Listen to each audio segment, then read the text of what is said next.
Howdy, gang. It's Chris Angel coming at you for another episode of Marketing for the Rest of Us. Today, we're talking about algorithms.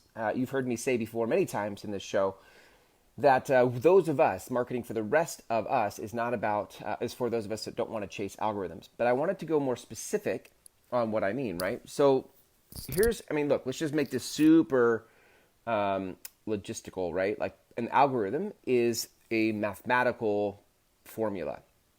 And whoever designed the formula was like, hey, we have this platform and we want to know on the platform what's getting activity. And we're going to assume that activity equals interest, right? We're going to assume that whatever is getting buzz is going to be the thing that people are interested in, right?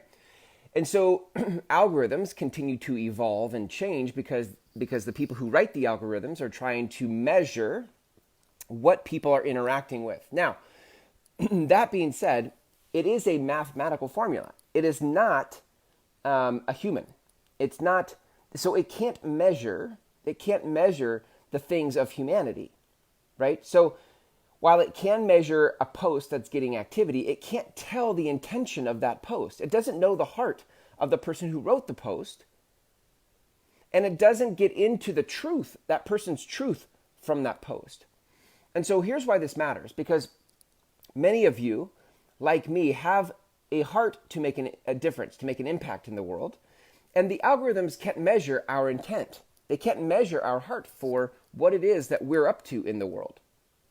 And that's important to distinguish, because if you are in your skin about your truth, if you are comfortable with and confident in your message, your intention, right, then you're less likely to attach the interpretation of success, of the success of your posts and the success of your message to any one particular post, right? The engagement of any one post, because we know that that's all about engagement, or we know that the algorithms are measuring engagement and activity, not necessarily intent or heart or truth. Yes.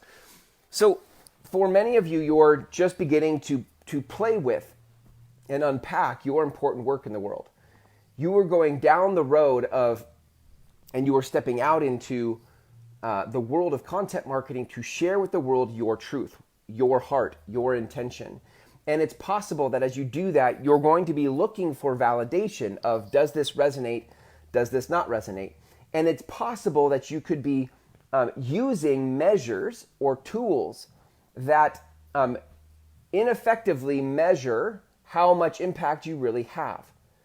Algorithms don't measure impact. Algorithms simply measure activity inside of a particular platform, right? Inside of a particular technology. So if you're about to embark on, or you have already embarked on your important work, it's important that you listen to the truth of your work for what it is. You cannot rely on things like algorithms to validate the work you're up to in the world. And many of you, like me, have done that. We're like, dude, I feel like there are crickets. Nobody's listening to my message. Is this even working? Does this even matter?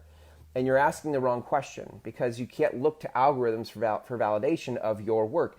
Your work came from something more divine.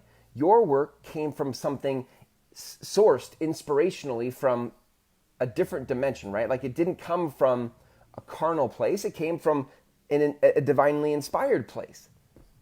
I believe love is at the source of all of the important work in the world.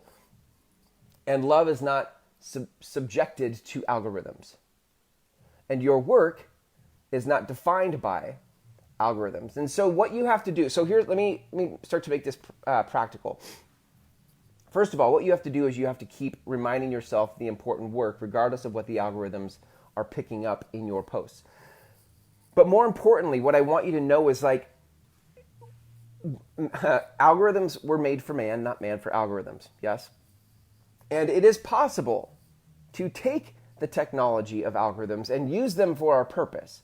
As much as I harp on algorithms, because I feel sometimes enslaved to the way they control my message, and I want my message to not be confined by them, what I want you to also know are there are ways that we can actually use those types of things, like search engine optimization is based on algorithms, right? Based on the technology that somebody wrote to go out and crawl websites to find words that are relevant to what people search.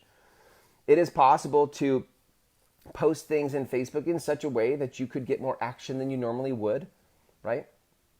But it is very important, if you play that game, to remember that the role is to serve you, that the role of the algorithm is to serve you, not you serve the algorithm. Yes? There's a way to use the distribution of technology without being a slave to it. Okay? So, my encouragement to you moving forward, continue to press into the heart and the intention and the truth of your message for the world, and keep posting. Even if nobody is interacting with your post, you just keep posting, because that is the work to do. And you could post. The reason posting is great is because it becomes scalable, it becomes leverageable. It is not you don't just have to post on social platforms, right? You could write handwritten notes. You could have coffee meetings and lunch appointments where you actually engage people that way. You could have offline events and engage people that way in your heart, in your truth. And it is scalable if you keep it online. And there are some ways that, YouTube calls it channel authority. Like when you have more videos than other people have videos about the chosen topic, YouTube starts to look at that, like their algorithm looks at that as some type, it's measuring activity, and it's looking at your YouTube channel saying, this channel might have more information for people who are looking for information about the thing you're talking about. So if you keep posting, even though nobody's looking, down the road, if you end up having more videos than somebody else, it's only measuring activity, but we know that your heart is good, and so it can eventually bring more people to you. So this is a heart-centered approach to social posting, right? A heart-centered approach to social media and social marketing. And my hope is for you to continue to press into the message you have for the world, explore the nuances of what you have to say without regard for whether people are posting or liking, engaging, sharing, commenting on your posts or not. Okay? Just keep pressing into your important work. Thanks for hanging out with me today. I'll catch you tomorrow for another episode of Marketing for the Rest of Us. Until then, be well.